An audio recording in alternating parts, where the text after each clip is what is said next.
Imagine being a U.S. citizen. You carry an American passport. You can move to New York, Miami, or Los Angeles whenever you want. You can serve in the U.S. military. Many American laws apply to you, but when it's time to elect the President of the United States, your vote doesn't count.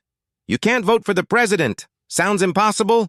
Yet this is the reality for more than 3 million people today. They live in Puerto Rico, a territory that has belonged to the United States for more than 125 years.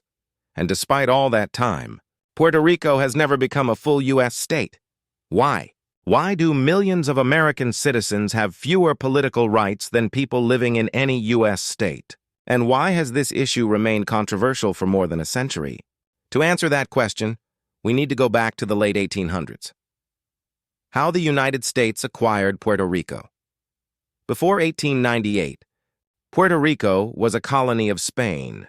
Spain controlled the island for nearly 400 years, but by the end of the 19th century, the Spanish Empire was rapidly losing power. At the same time, the United States was emerging as a new global force. In 1898, the Spanish-American War began.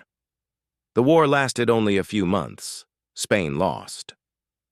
After the war, the Treaty of Paris was signed.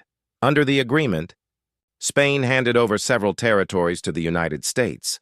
Among them were the Philippines, Guam, and Puerto Rico. At that moment, Puerto Rico's future changed forever.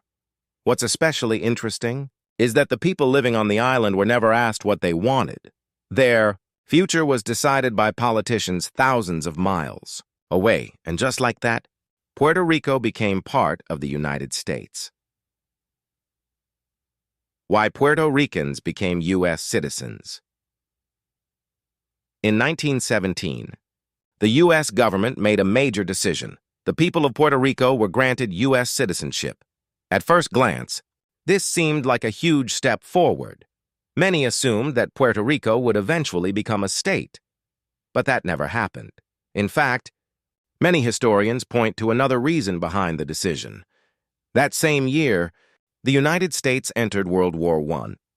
Once Puerto Ricans became American citizens, they became eligible for military service. Thousands of Puerto Rican men were drafted into the U.S. Army. This created a strange situation. They could fight and die for the United States, but they still didn't receive the same political rights as citizens living in U.S. states, and that contradiction still exists today. The strangest part of the story. Today, Puerto Ricans are American citizens, yet they cannot vote for the President of the United States while living on the island. Why? The answer lies in how American elections work. The U.S. President is elected through the Electoral College. Only states and Washington, D.C. receive electoral votes. Puerto Rico is not a state. Therefore, it has no electoral votes, and without electoral votes, Puerto Rico does not participate in presidential elections. Think about how unusual that is. A person living in Puerto Rico cannot vote for president. But if that exact same person moves to Florida, Texas, or any other state, they gain that right immediately. The person hasn't changed, only their location has. Many people view this as unfair. But that's not the only difference.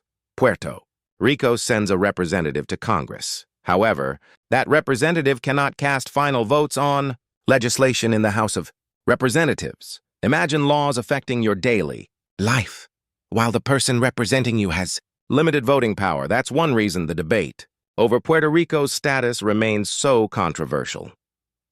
Why Puerto Rico struggles economically. Many people ask a simple question. If Puerto Rico belongs to the richest country in the world, why does it face serious economic problems? There are several reasons. First, Puerto Rico is an island far from the U.S. mainland. Many products must be shipped long distances. That increases costs. Second, the island's economy relied heavily on special tax incentives that attracted American companies. For years, businesses opened factories and created jobs.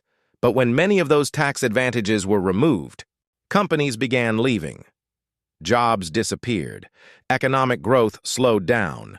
young people started moving to the mainland United States in search of better opportunities. Today, millions of Puerto Ricans live in places like Florida and New York. Some estimates suggest that more Puerto Ricans now live on the U.S. mainland than on the island itself. For Puerto Rico, this creates a serious challenge. When people leave, the island loses workers, entrepreneurs, and future taxpayers. The disaster that changed everything. In 2017, Puerto Rico was hit by Hurricane Maria.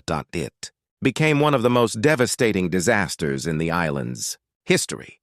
Powerful winds destroyed homes, roads were damaged, power lines collapsed. Nearly the entire island lost electricity. For many communities, power didn't return for months. The disaster shocked the world, but it also sparked a political debate. Many Puerto Ricans asked, if we are American citizens, why did recovery take so long? Why did it feel like the island wasn't receiving the same attention as a U.S. state? The hurricane reignited conversations about Puerto Rico's future and its relationship with the United States. Why Puerto Rico still isn't the 51st state. At first, the solution seems obvious. Why not simply make Puerto Rico the 51st state? The reality is far more complicated. Puerto Ricans themselves are divided. One group strongly supports statehood. They believe becoming a state would bring equal rights, greater political representation, and more federal support. A second group prefers the current arrangement. They argue that Puerto Rico enjoys a unique level of autonomy while maintaining close ties with the United States. A third group wants full independence. They believe Puerto Rico should become a sovereign nation and control its own future. Even multiple referendums have failed to completely settle the issue. And there's another obstacle.